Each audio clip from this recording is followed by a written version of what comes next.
بسم اللہ الرحمن الرحیم۔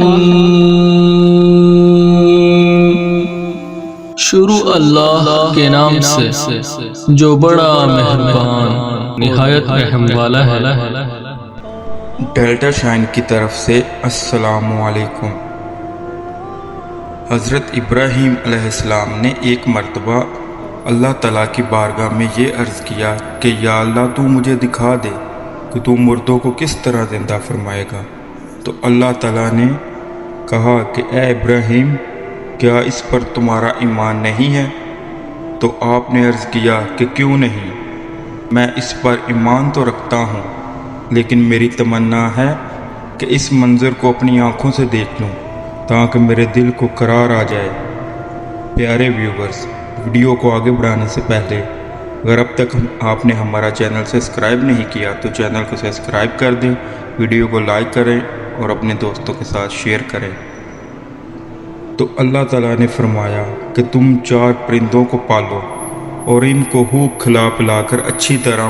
موٹا تازہ کر لو، پھر تم انہیں ذبح کر کے اور ان کا قیمہ بنا کر اپنے گرد و نواح کے چند پہاڑوں پر تھوڑا تھوڑا گوشت رکھ دو، پھر ان پرندوں کو پکارو تو وہ پرندے زندہ ہو کر دوڑتے ہوئے تمہارے پاس آ جائیں گے اور تم مردوں کے زندہ ہونے کا منظر اپنی آنکھوں سے دیکھ لو گے۔ چنانچہ حضرت ابراہیم علیہ السلام نے ایک مرغا، ایک کبوتر، ایک گدھ اور ایک مور، ان 4 پرندوں کو پالا اور ایک مدت تک ان 4 پرندوں کو کھلا پلا کر خوب موٹا تازہ کر لیا۔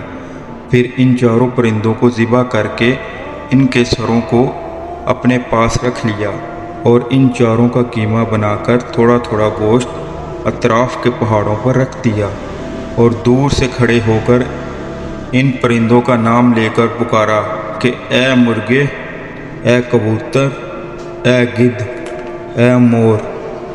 آپ کی پکار پر ایک دم پہاڑوں سے گوشت کا قیمہ اڑنا شروع ہو گیا اور ہر پرندے کا گوشت پشت ہڈی پر الگ ہو کر 4 پرندے تیار ہو گئے اور 4 پرندے بلا سروں کے دوڑتے ہوئے حضرت ابراہیم علیہ السلام کے پاس آ گئے اور اپنے سروں سے جڑ کر